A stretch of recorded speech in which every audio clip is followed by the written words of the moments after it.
ஆனால் பிஜேபி ஏடாகுடமாக பேச கூடுதல் சீட்டு சீட்டு கேட்கறத விட பேச்சு ஏடாகுடமாக இருந்ததுன்னா கண்டிப்பாக அது திமுக கூட்டணிக்கு மிகப்பெரிய லாபத்தை கொடுக்கும். ஏடிஎம்கேவை ஒருவேளை திமுக தோற்கடிக்கப்படணும்னா தமிழ்நாட்டில் ஏடிஎம்கேவை முன்னிறுத்தி தான் பிஜேபி அதை சாதிக்க முடியும். தான் முன்னால் நின்றுக்கன்னு கம்பு சுற்றுறதால ஏடிஎம்கேவை இழிவுபடுத்துறதால அதை சாதிக்கவே முடியாது. இந்த குறைந்தபட்ச புரிதல் பிஜேபிக்கு இருக்கணும். அப்படி இல்லைன்னா இந்த கூட்டணி டேக் ஆஃபே ஆகும். இந்த ஸ்டேட்மெண்ட்டை எடப்பாடியோட ஸ்டேட்மெண்ட்டை அமித்ஷா விரும்ப மாட்டார் இல்லையா? கண்டிப்பாக விரும்ப மாட்டார். எப்படி? கண்டிப்பாக விரும்ப மாட்டார். ஆனால் வெளிப்படையாக அவங்களால கவுண்டரும் பண்ண முடியாது. அவங்க மறுபடியும் பேசினாங்க, மறுபடியும் பொதுக்குழுவை கூப்பிட்டு தீர்மானம் போடுறாங்க. கூட்டணி ஓகே, ஆனால் கூட்டணி அரசு கிடையாதுன்னு அதிமுக பொதுக்குழுவில் ஒரு தீர்மானத்தை போட்டாங்கன்னா எடப்பாடியை அமித்ஷாவால் அவ்வளோ சொல்லுமா எடப்பாடியை ஒன்றும் பண்ண முடியாது. நான் சொன்னேன், அப்படி மிரட்டிலாம் பண்ணிங்கன்னா கீழே வெடிச்சிடும் ஒரு கட்டத்தில். ஒரு குழு கூட மிதிக்க நெளியுங்க. அதிமுக இல்லைன்னா பிஜேபி செல்லா கேஸுங்க தமிழ்நாட்டில். சைபர் ஒரு சீட்டு ஜெயிக்க முடியாது. நல்லா ஞாபகம் வச்சுக்கோங்க. அதிமுக இல்லைன்னா பிஜேபி சைபர். இது பிஜேபி இப்போ இருக்க 4 எம்எல்ஏ, இந்த 4 எம்எல்ஏல ஒரு எம்எல்ஏ கூட அதிமுக உதவி இல்லைன்னா ஜெயிக்க மாட்டாங்க. டெபாசிட் கிடைக்காது, எழுதி வச்சுக்கோங்க. இது அந்த 4 பேருக்கும் மற்றவங்களோட நல்லா தெரியும். இதில் எங்கேருந்து நீங்கள் ஆட்சியை பிடிக்கிறது? கவர்னர் அண்ணாமலை எடுத்த முடிவுகள் திமுக சாதகமாக போகுதுன்னு சொன்னாங்க. இப்போ அமித்ஷா எடுக்கிற முடிவு கூட திமுக. ஆமாம், சரியான வார்த்தை. ஏங்க என்டிஏ கவர்மெண்ட் எவங்க ஓட்டு போடுவாங்க? ஏடிஎம்கே கவர்மெண்ட்னு சொல்லு. ஜெயிச்ச பிறகு என்டிஏ கவர்மெண்ட்டை மாற்றினா கூட அது சாமர்த்தியம். தேர்தலுக்கு முன்னால் இந்த அணுகுமுறையில் போனீங்கன்னா சைபர் ஆகுங்க. அது அவருக்கு தெரிஞ்சுதான் ஒரு முதல்ல பாருங்க. இனிமே ஏடிஎம்கேவை நம்பி தான் பிஜேபி இருக்கு. அலைன்ஸுக்கு எடப்பாடி ஒத்துக்கிட்டாரு. இனிமேல் எடப்பாடியை மிரட்டவும் முடியாது. 26 விஜய்க்கான களம் இல்லைன்னா ஒருவேளை அவர் மட்டும் ஜெயிக்கிறாரு. அவரே ஜெயிப்பாருன்றதுல எனக்கு டவுட்டு தான். விஜயகாந்த் மாதிரிலாம் அவரே எல்லாம் ஜெயிக்கிறதுலாம் அவ்வளோ ஈஸி கிடையாது. அதிகபட்சம் அவர் ஜெயிக்கலாம். அதுவே என்னால் உறுதியாக சொல்ல முடியாது. 30% மேலே நீ வாங்கணும். ஏன்னா இந்த எலெக்ஷன் ரொம்ப பெக்யூலரான எலெக்ஷனாக இருக்கும்.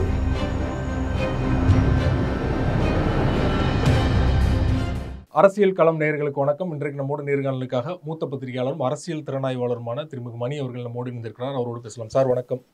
பாஜக அதிமுக கூட்டணி உறுதியாயிடுச்சு. அமித்ஷா அவர்கள் சென்னையில் ஹோட்டலில் பேசும்போதே வெளிப்படையாக சொன்னார், தமிழ்நாட்டில் கூட்டணி ஆட்சி தான் அப்படின்னு சொல்லிட்டு. அன்றைக்கு எதுவும் பேசாத எடப்பாடி அவர்கள் நேற்று பார்த்தீங்கன்னா கூட்டணி ஆட்சிக்கெலாம் வாய்ப்பு இல்லை, எப்படி சென்ட்ரலில் மோடியோ தமிழ்நாட்டில் எடப்பாடி அப்படின்னு சொல்லியிருக்காரு இல்லையா? எப்படி பார்க்குறீங்க? திடீர்னு ஞானோதயம் வந்திருக்குது. அன்னைக்கு வாய்மூடி அமைதியாக இருந்துட்டு இன்றைக்கி எதுக்கு பேசுகிறாரு? கட்சிக்குள்ளே கடுமையான எதிர்ப்பு வர ஆரம்பிச்சிருக்கு. பிஜேபியோட போனது ஒரு பிரச்சனை, அதை விட முக்கியமான பிரச்சனை கூட்டணி அரசு. நம்ம அதிகாரத்தை பிஜேபியோட பகிர்ந்துப்போன்னு சொன்னோன்னா தமிழ்நாட்டு மக்கள் நம்மளை தூக்கி எறிஞ்சிருவாங்க. 1980 திமுகவும் காங்கிரஸும் 110 நின்று படுதோல்வியை சந்தித்தாங்க. மக்கள் அதிகாரத்தை திராவிட கட்சிகள்கிட்ட தான் கொடுக்கணும்னு விரும்புகிறாங்க. தேசிய கட்சிகளோட பகிர்ந்துக்கிட்டாலோ அது கூட்டணி அரசுனாலோ தமிழக மக்கள் அதை விரும்ப மாட்டாங்க. குறிப்பாக பிஜேபியோட கூட்டணியே பெரிய பிரச்சனையாக இருக்கும்போது நீங்கள் அரசில் பங்கு என்பது நமக்கு மிகப்பெரிய பாதிப்பை ஏற்படுத்தும். கீழ்மட்டத்தில் தொண்டர்கள் மத்தியிலேயே கடுமையான அதிருப்தி வர ஆரம்பிச்சிருக்கு. மக்கள் மத்தியிலையும் அதிருப்தி வருது. இது தெரிஞ்சு தான் எடப்பாடி அப்படி பேசியிருக்காரு. அன்றைக்கே அவர் பேசியிருந்திருக்கணும். அமித்ஷா பக்கத்தில் உட்காந்து பேசும்போது கூட்டணிக்கு தலைவர் அமித்ஷா சொல்கிறாரு எடப்பாடின்றார். ஆனால் கூட்டணியோட தலைவர் ப்ரெஸ் மீட்டில் கொடுக்கல, அமித்ஷா மட்டும்தான் பேசுகிறார். ஆகவே இது ரொம்ப ஆபத்தான மிக மிக மோசமான ஒரு போக்கை பிஜேபி முன்னெடுக்கும் பொழுது ஒரு கட்டத்தில் இன்றைக்கி அவங்க அதுக்கு தடைக்கல் போட விரும்புகிறாங்க. லேட்டாக பண்ணியிருக்காங்க. ஆனால் இது அவங்க ஆங்கிளில் நீங்கள் பார்த்தீங்கன்னா அவங்க தொண்டர்களுக்கு அவர் கொடுக்குற சமிக்கையாக இருக்கலாம். ஓகே. ஆனால் பொதுமக்கள் மத்தியில் இது எந்த அளவுக்கு பெரிய அளவில் ஏடிஎம்கே மேலே நம்பிக்கை ஏற்படுத்தும்னு கேட்டிங்கன்னா ஏற்படுத்தாதுன்னு தான் எனக்கு தோணுது. ஏன்னா நீங்கள் அன்னைக்கு கரெக்டாக ஒரு வாரத்துக்கு முன்னால் வாய்மூடி மௌனமாக இருந்தீங்க. அப்படி சொல்லவே இல்லைன்றாங்க அமித்ஷா. எடப்பாடி சொல்கிறார் பச்சை பொய்யை பேசுகிறாருங்க. என்டிஏ கவர்மெண்ட்னா என்னங்க அர்த்தம்? இவர் முதல்ல 3 வாரத்துக்கு முன்னால் டெல்லியில் போய் பார்த்துட்டு வந்த உடனேயே அவர் 2026 தமிழ்நாட்டில் என்டிஏ கவர்மெண்ட் வரும்னாரு. என்டிஏ கவர்மெண்ட்னா என்ன கவர்மெண்ட்டு? கூட்டணி அரசு தான். அது நேஷனல் டெமோக்ராட்டிக் அலையன்ஸ் கவர்மெண்ட், கூட்டணியோட அரசு. அதுக்கு பிறகு அங்கே பேசும்போது எடப்பாடிக்கு நேத்திருத்துவமே தலைமையில் என்டிஏ கவர்மெண்ட்ன்றார். அவர் தெளிவாக பேசுகிறாரு. அவர் அதுதான் சொன்னார். ஆமாம், காமன் மினிமம் ப்ரோக்ராம்னு சொல்கிறாரு. இப்போ என்ன பம்புறாங்க 2 பேரும்? இதுதான் பிஜேபியோட அலையன்ஸ் வச்சுன்னா உங்களுக்கு சர்வநாசன்றதுக்கு இதுதான் சரியான உதாரணம். உங்களை கூடி கெடுப்பார்கள் அவர்கள். எவ்வளோ அவமானம் உங்களுக்கு. இப்போ இந்த அலையன்ஸ் எப்படி கீழே ஜெல்லாகும்? மாற்றி பேசுனீங்கன்னா எப்படிங்க ஜெல்லாகும்? முதல்ல கூட்டணியோட தலைவராக அன்றைக்கி ப்ரெஸ் மீட்டில் அவர் பேசவே வைக்கல. பக்கத்தில் சைலண்ட்டாக வலது பக்கம் உட்காந்துருக்காரு. அண்ணாமலை கூட 2 வார்த்தை பேசுகிறார். குறைஞ்சபட்ச கண்ணியமும் நாகரிகமும் அமித்ஷாவுக்கு இருந்துன்னா மைக்கை நகர்த்தி நீங்கள் பேசுங்கன்னு சொல்லியிருக்கணும்ல. அடிமை மாதிரி தானே அங்கே அதிமுக பிஜேபி நடத்துது. இதில் என்ன திடீர்னு சுயமரியாதை பொத்துக்கிட்டு வருது எடப்பாடிக்கு? இது கீழ் மட்டத்தில் நீங்கள் இப்படிலாம் சொல்கிறதால உங்களுக்கு இழந்த மரியாதை காப்பாற்ற முடியுமான்னா எனக்கு தெரிஞ்சு இதுக்கு பிஜேபி இன்னமும் பதில் சொல்லலை. அவங்க என்ன சொல்கிறாங்க, அமித்ஷா முடிவு செய்வாருங்க. நைனா அவர் முடிவு செய்வாராம். ஏன் எடப்பாடி முடிவு செய்யக்கூடாதா? ஒருத்தர் இல்லைனாலே உறவுக்கு 2 பேர் வேணுங்க. அறுத்துக்கிறதுக்கு ஒருத்தர் போதும். உறவுக்கு 2 பேர் வேணும். 2 பேரில் ஒருத்தர் ஒரு கருத்தை சொல்கிறாங்கன்னா இன்னொரு ஆள் வந்து இல்லை அப்படின்னு சொல்லவே முடியாது. அப்படின்னா அது நீ அடிமையாக நடத்துகிறேன்னு அர்த்தம்.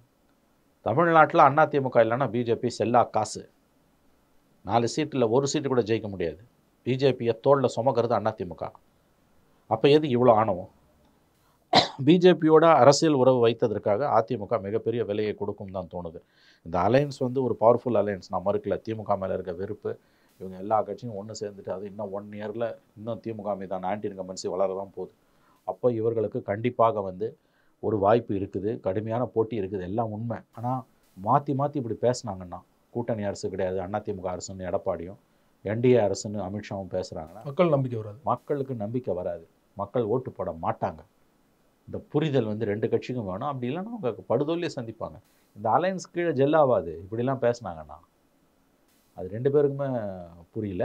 மெயின் குற்றவாளி பிஜேபி தான்.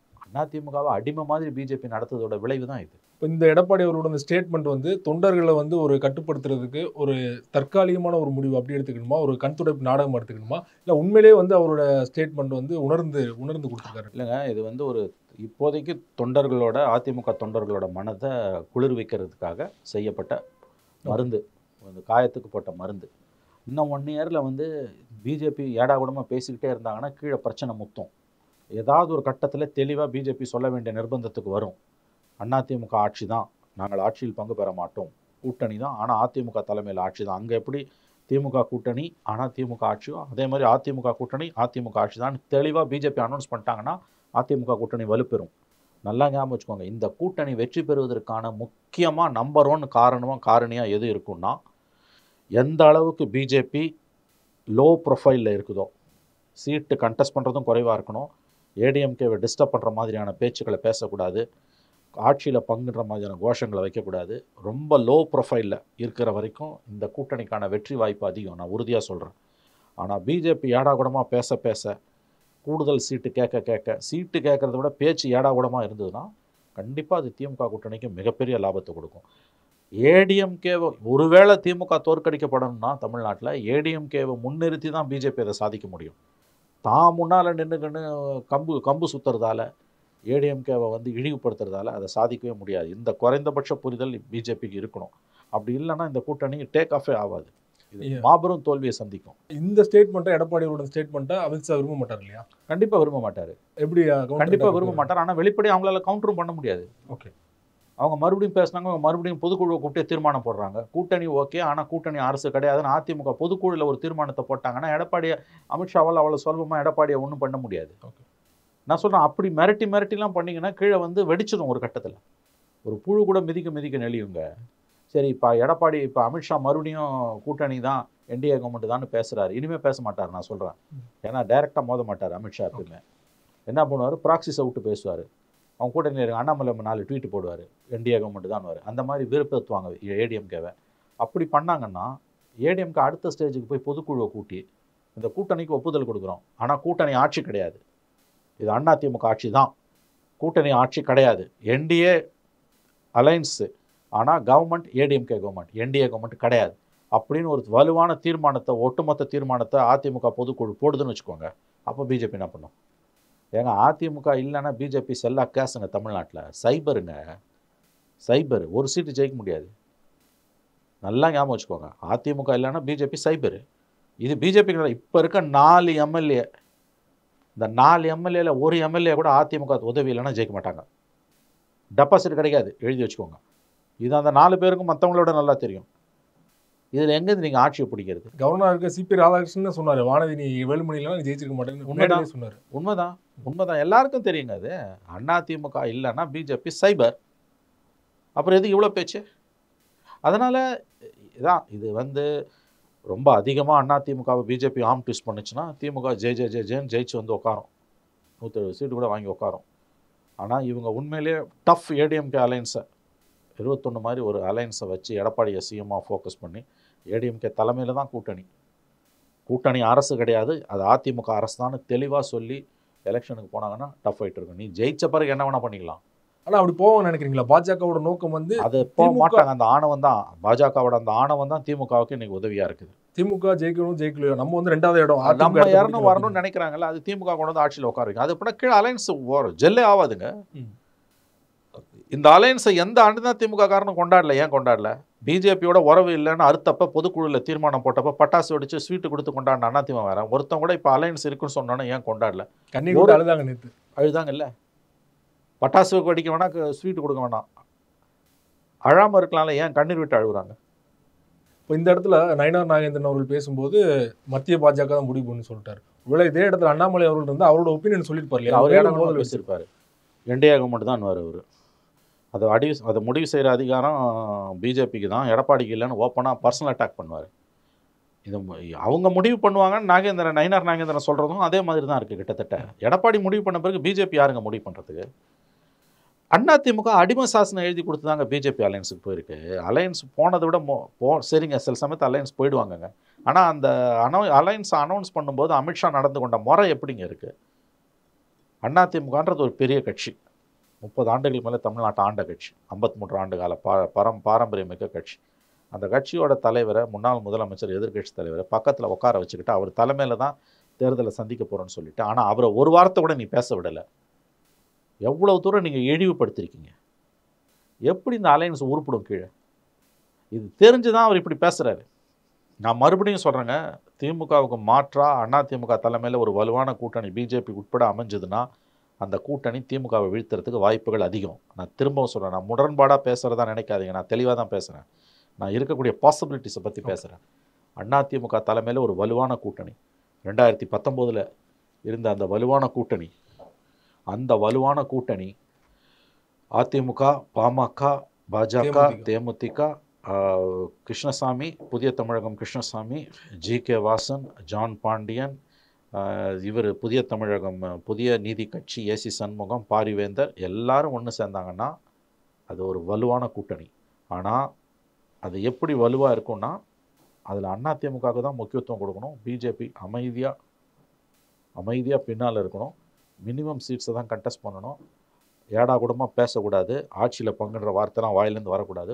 லோ ப்ரொஃபைல்னு வாங்க ஆங்கிலத்தில் இருந்தாங்கன்னா, திமுக விஜய் சீமானு ஃபேக்டர் இருந்தால் கூட 4 முனை போட்டியில் கூட இந்த கூட்டணி கண்டிப்பாக ஒரு மிக மிக மிக வலுவான போட்டியை திமுகவுக்கு கொடுக்க முடியும். ஆட்சியை கைப்பற்ற கூட வாய்ப்பு இருக்குது, நான் உறுதியாக சொல்கிறேன். ஏன்னா அந்த அளவுக்கு திமுக ஆட்சியில் குறைகள் இருக்குது, இன்னும் ஒரு வருஷத்தில் சந்திச்சிருக்கும். ஆனால் பிஜேபி நாங்கள் தான் ஆட்சியில் பங்கு, எங்களுக்கு ஆட்சியில் பங்கு, அது என்டிஏ கவர்மெண்ட்டுன்னு சொல்லிச்சுன்னா, ப்ளஸ் ஏடா கூடமாக பேசினாங்கன்னா வாஷ் அவுட் ஆகிடும். போக்கு நீங்கள் வச்சு நீங்கள் பார்த்துருப்பீங்க இல்லையா? பார்க்கும்போது திமுக ஜெயிக்குதோ ஜெயிக்கலையோ நம்ம 2வது இடத்துக்கு வரணும் அப்படிங்கிறது அவங்களோட நோக்கமாக இருக்குது. அது தொடர்ந்ததுன்னா சைபர் ஆகிடும். அதுதான் அவங்க பெரிய தப்பு பண்ணுறாங்க. அது நல்லது தமிழ்நாட்டுக்கு. அவங்க 29 தமிழ்நாட்டில் திமுக அரசு இருக்கக்கூடாதுன்னு விரும்புகிறாங்க. அதனால் எப்படியாவது நகர்த்தினுன்றாங்க. ஆனால் அதையும் அவங்களுக்கு சாதிக்க முடியலன்ற நான். அதாவது கெட்டதை செய்கிறது கூட ஒரு திறமை வேணுங்க. அந்த திறமையும் பிஜேபிக்கு இல்லை. பதவி வெறியும் ஆதிக்க வெறியும் கண்ணை மறைக்குது, அறிவை மறைக்குது. இங்கே நீங்கள் ரொம்ப வீக்காக இருக்கீங்க. இங்கே ஒரு லைட் போஸ்ட்டை கேட்டால் கூட, தெருவில் இருக்க லைட் போஸ்ட்டை கேட்டால் கூட அது ஆன்டி பிஜேபியாக இருக்கும். இந்த இடத்துல நீங்கள் இவ்வளோ ஆணவத்தோடு போய் அப்ரோச் பண்ணிங்கன்னா சைபர் ஆகிடுவீங்க.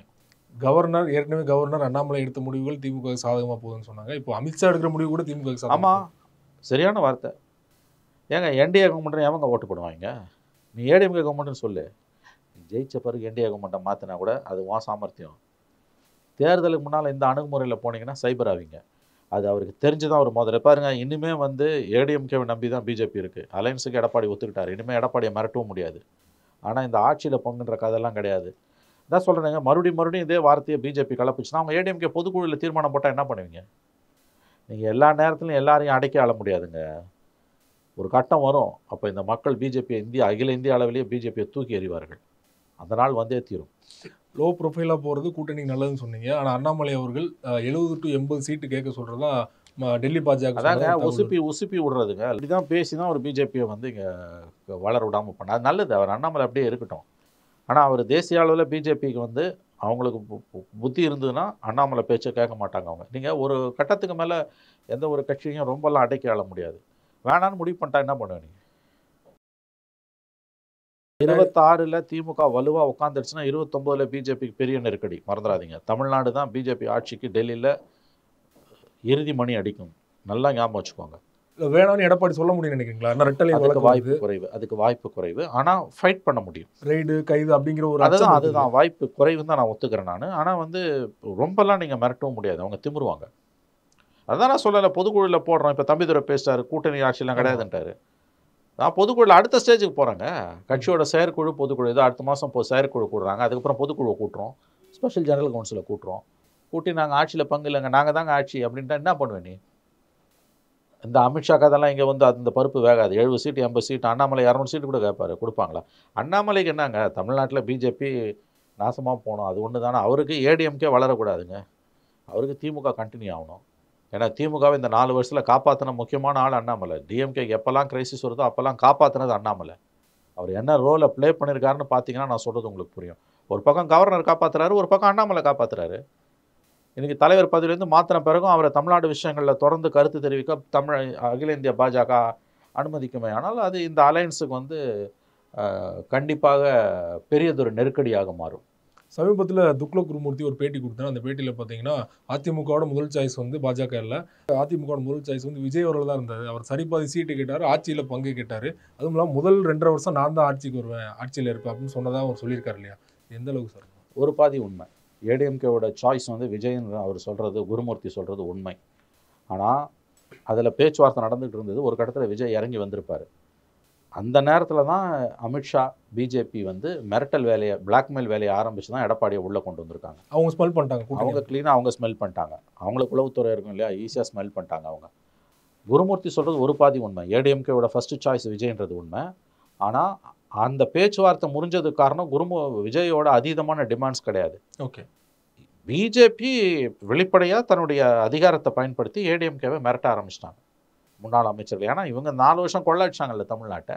என்ன மாதிரியான ஆட்சியை கொடுத்தாங்கன்றது எல்லாருக்கும் தெரியும்ல. அந்த கோப்புகள் எல்லாம் மோடி மேசையில் தூங்குதில்ல. குறைஞ்சது 8 மந்திரி அமலாக்கத்துறையோட அருட்கண் பார்வையில் இருக்காங்க. எப்போ வேணால் லவ் லெட்டர் வரும் இடியிலேருந்து. அப்புறம் அவர் எடப்பாடியோட சம்மந்தியோட சம்மதி 650 கோடி ரேடாரில் மாட்டியிருக்காரு. இன்கம் டேக்ஸ் ரேடார் இடி உள்ளே வந்துருச்சு. ஸோ மிரட்டி தான் இவங்க உள்ளே இழுத்தாங்க. குருமூர்த்தி சொல்கிறது ஒரு பாதி ஸ்டேட்மெண்ட் உண்மை.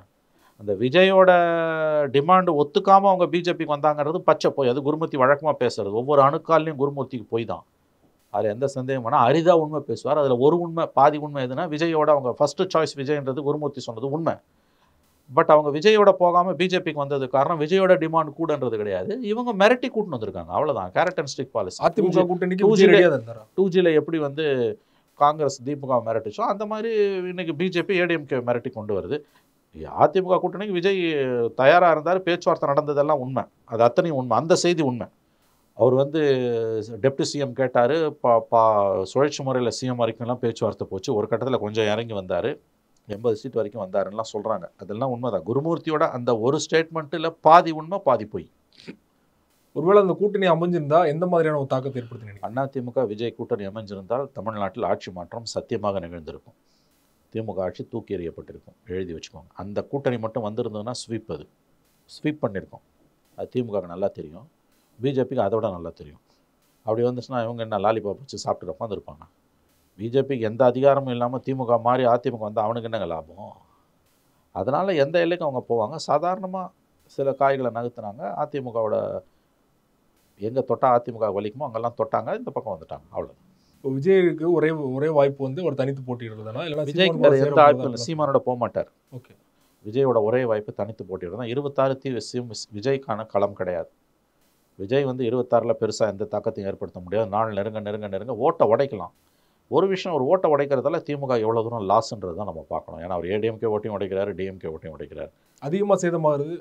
அதுதான் சொல்ல முடியல. ஏன்னா அவர் இன்றைக்கி வெளியில் வந்ததில் வந்து நாம் தமிழருக்கு பெரிய சரிவு இருக்குது. அது விஜய் பக்கம் போயிருக்குது. விசிகாக்கு பெரிய சரிவு இருக்குது. அதை தாண்டி மற்ற கட்சிகளோட சரிவு எந்த அளவுக்கு அந்த கட்சிகளை பாதிக்கும்ன்றது தெரியல. அதாவது திமுக வாக்குகளையும் விஜய் பெரிய அளவில் உடைக்கிறார். திமுக எதிர் வாக்குகளை மட்டும் இல்லை, திமுக வாக்குகளையும் உடைக்கிறார், ஏடிஎம்கே வாக்குகளையும் உடைக்கிறார். ஒரு 15% இந்த பிரசாந்த் கிஷோர் சொன்னது உண்மைதான். இப்போ ஏடிஎம்கே பிஜேபி அலையன்ஸ் வந்ததில் ஒரு லாஸ் விஜய்க்கு என்னென்னா, சிறுபான்மையின வாக்குகள் விஜய்க்கு போகாது. இப்போ அது திமுகவுக்கு தான் போகும். ஓகே. ஏன்னா சிறுபான்மையின மக்களை பொறுத்த வரைக்கும் வந்து இனிமேல் வந்து யார் ஆட்சிக்கு வரணுன்றது மெயின் இல்லை, யார் வரக்கூடாதுன்றது தான் மெயின். அப்படி பார்க்கும்போது வந்து பிஜேபி தோற்கடிக்கப்பட வேண்டும் என்பது, பிஜேபி அணி தோற்கடிக்கப்பட வேண்டும் என்பது சிறுபான்மையின மக்களோட முதல் ப்ரியாரிட்டியாக இருக்கும். இதை சாதிக்கணும்னா விஜய்க்கு போட்டால் திமுகவை பிடிக்காது, ஆனால் விஜய்க்கு போட்டால் இது நடக்காது. அதனால் அவங்க திமுகவே போட்டுருவாங்க. ஒரு யூஸும் இல்லை அப்படின்னு. ஒரு யூஸும் இல்லை. திமுகவை விட்டு வெளியேறிய விஜய் பக்கம் நகர்ந்து கொண்டிருந்த சிறுபான்மையின வாக்குகள் கிட்டத்தட்ட 90% மேலே திமுக பக்கம் திரும்பிடுச்சு. Because of ADMK BJP alliance. இது விஜய்க்கு மிகப்பெரிய லாஸ். ஏடிஎம்கே பிஜேபி அலையன்ஸால் பெரிய பாதிப்புக்குள்ளாக இருப்பது விஜய் தான். இப்போ இந்த அலையன்ஸால் வந்து திமுகவுக்கு தான் சாதகம் அப்படிங்கிறது பாஜகவுக்கு தெரியுமா, அம்சம் தெரியுமா? தெரியுங்க. ஆனால் அவங்களுக்கு ஆணவம் கண்ட மறைக்குதுங்க. முஸ்லீம்ஸ் ஓட்டு நமக்கு என்றைக்கும் வராதுன்னு தெரியும். ஹிந்துஸ் ஓட்டை கன்சால்டேட் பண்ணணும்னு நினைக்கிறாங்க. முஸ்லீம்ஸ் ஓட்டை உடைக்கிறதுக்கான வேலைகளை பார்ப்பாங்க. முஸ்லீம்ஸ் ஓட்டை உடைக்கிறதுக்கான எல்லா வேலைகளையும் பார்ப்பாங்க. டிடிவி தினகரன் கட்சியை கொண்டு போய் ஓவாசி கட்சியோடு சேர்த்து வாணியம்பாடியில் நிற்க வச்சாங்க. அதில் தான் அங்கே திமுக தோத்தே போச்சு அந்த இடத்துல. புரியுதுங்களா நான் சொல்கிறது? அந்த மாதிரி வந்து நாடு முழுவதும் அமித்ஷாவோட ஸ்ட்ராட்டஜி தான். ஹிந்துஸ் ஓட்டை கன்சால்டேட் பண்ணுறது, முஸ்லீம்ஸ் ஓட்டை உடைக்கிறது. இங்கே தமிழ்நாட்டில் சில தில்லாலங்கடி வேலைகளெல்லாம் அவங்க பண்ணுவாங்க. விஜயோட டைரக்ஷன் எப்படி இருக்குன்றது நமக்கு தெரியல. ஆனால் விஜய்க்கு இது வந்து பெரிய லாஸ். 26 விஜய்க்கான களம் கிடையாது. 26 விஜய்க்கான களம் இல்லைன்னா ஒருவேளை வந்து அவர் மட்டும் ஜெயிக்கிறார். எப்படி 2006 விஜயகாந்த் அது குறிப்பிட்ட ஓட் பர்சன்டேஜ் அவரால் எடுக்க முடியலன்னா அடுத்த தேர்தலில் அவரால் நேற்று நிற்க முடியும்னு நினைக்கிறீங்க? 26 இன்னும் வரல. 26க்கு பிறகு என்ன நடக்கும்னு யாருமே இப்போ சொல்ல முடியாது. 26ல் என்ன நடக்குதுன்றதை பொறுத்த விஷயம். அவரே ஜெயிப்பாரன்றதுல எனக்கு டவுட்டு தான். விஜயகாந்த் மாதிரிலாம் அவரே எல்லாம் ஜெயிக்கிறதுலாம் அவ்வளோ ஈஸி கிடையாது. அதிகபட்சம் அவர் ஜெயிக்கலாம், அதுவே என்னால் உறுதியாக சொல்ல முடியாது. 30%க்கு மேலே நீ வாங்கணும். ஏன்னா இந்த எலெக்ஷன் ரொம்ப பெக்யூலரான எலெக்ஷனாக இருக்குங்க. மைனாரிட்டிஸ் ஓட்ஸ் வந்து கம்ப்ளீட்டாக 90%க்கு மேலே, ஆல்மோஸ்ட் 90%, ஓவர் 90% டிஎம்கே அலையன்ஸுக்கு திரும்புது. அவங்களுக்கு வேறு எதை பற்றியும் கவலை கிடையாது. பிஜேபி வரக்கூடாது. ஏன்னா அவ்வளோ தூரம் பிஜேபி நோண்டுறான் போய் அவங்கள, முஸ்லீம்ஸு, எஸ்பெஷலி முஸ்லீம்ஸு. கிறிஸ்டின்ஸ் பார்த்தீங்கன்னா உங்களுக்கு கன்வெர்டட் கிறிஸ்டின்ஸ் நிறையா இருப்பான். இந்துஸ் பேர் இருக்கும், ஆனால் அவன் கிறிஸ்டினாக இருப்பான். எனக்கு தெரிஞ்சு மாநில உளவுத்துறையோட சமீபத்திய அறிக்கைப்படி 20% மைனாரிட்டிஸ் ஓட்டு இருக்குன்றாங்க தமிழ்நாட்டில். 20% மைனாரிட்டிஸ் ஓட்டுனா அதில் கிட்டத்தட்ட உங்களுக்கு வந்து 17% 18% திமுக பிடிக்குதோ பிடிக்கல. அதான் நான் சொல்கிறேன், திமுகவை நச்சனை வெறுத்தவங்க திமுக பக்கம் நிற்கிறாங்க. எஸ்டிபிஐலாம் திமுக பக்கமே போக மாட்டாங்க. அவங்க போய் இன்றைக்கி நிற்கிறாங்க. எனக்கு வேறு எதை பற்றியும் கவலை இல்லை. எஸ்டிபி மாநாட்டில் கலந்துக்கிட்ட எடப்பாடி அவர்களே போய் சேர்ந்துட்டாருங்க. அங்கே போயிட்டு எப்பேற்பட்ட துரோகங்க இது, எப்பேற்பட்ட துரோகம். முஸ்லீம்கள் உள்ள ஒரு பவர்ஃபுல் செக்ஷன் திமுக எதிரானவங்க. ஆனால் இன்றைக்கி அவங்க இதெல்லாத்தையும் மறந்துட்டாங்க. மசோதா எல்லாம் மறந்துட்டாங்க. எங்களுக்கு யார் வரக்கூடாதுன்றதான் எய்ம். அதனால் நீ எனக்கு எதுவுமே செய்ய வேணாம், ஆனால் அவன் வந்தானா எங்களுக்கு உயிருக்கு ஆபத்து. அதனால் நாங்கள் அன்கண்டிஷனல் சப்போர்ட். அதுதான் நான் சொல்ல வரேன். கம்ப்ளீட் மைனாரிட்டிஸ் ஓட்டு 18% குறையாமல் திமுக பக்கம் நகருது. நிறைவாக ஒரே ஒரு கேள்வி. பாஜக அதிமுக கூட்டணியால் திமுக கூட்டணிக்குள்ளேயும் அங்கே இருக்கிற கூட்டணி கட்சிகளுக்கு ஒரு டிமாண்ட் பண்ண முடியாத ஒரு சுச்சுவேஷன் வந்துருச்சு இல்லையா? அந்த கூட்டணி தொடரும். திமுக 100% திமுக கூட்டணி தொடரும். நான் வந்து இந்த அலையன்ஸ் இருந்தாலும் இல்லாட்டியும் இது தொடரும்னு ஆரம்பத்துலேருந்து சொல்லிட்டு இருக்கேன். இந்த கூட்டணிக்கும் திமுக கூட்டணி தொடர்றதுக்கும் எந்த சம்மந்தமும் இல்லை. 1000 விமர்சனம் இருந்தாலும் திமுக கூட்டணியில் இருக்க கட்சிகள் கொள்கை வழி வந்த கட்சிகள். வேறு வலிமை இருக்காது இல்லையா? வேறு வலிமை இருக்காது. கொடுக்குறத வாங்கிட்டு போகணும், அது உண்மை. இந்த கூட்டணி திமுக கொடுக்குறத வாங்கிட்டு போகும். கொடுக்கவே இல்லைனாலும் அவங்க திமுகவோட தான் இருப்பாங்க. கொடுக்காம ஒன்றும் ஸ்டாலின் விட்டுற மாட்டார். திமுக கூட்டணி தொடரும் தொடரும் தொடரும்ன்றது நான் கடந்த ஒரு வருஷமாக சொல்லிகிட்டு இருக்கேன். இப்பயும் சொல்கிறேன், அது தொடரும். நாளைக்கு மறுபடியும் எடப்பாடி ஞானோதயம் வந்து அவர் பிச்சுக்குன்னு வெளியில் வந்து விஜயோட போனார்னா கூட இது தொடரும். எப்படி பார்த்தாலும் திமுக கூட்டணி தொடரும். அது ஒரு கொள்கை வழி வந்த கூட்டணி. பேரம்லாம் இந்த தடவை இருக்காது. கடந்த 3 எலெக்ஷனில் திமுக கிட்ட பேரம் பேசின மாதிரி பேச முடியாது. ஓகே, கொடுக்குறத வாங்கிட்டு போகணும். அது காலத்தின் கோலம்தான். அதற்கு அவர்கள் தயாராக இருக்கிறார்கள். ரொம்ப நன்றி சார். சமகால அரசியல் தொடர்பாக பல்வேறு விஷயங்களோட பயந்து கொண்டீங்க. மிக்க நன்றி.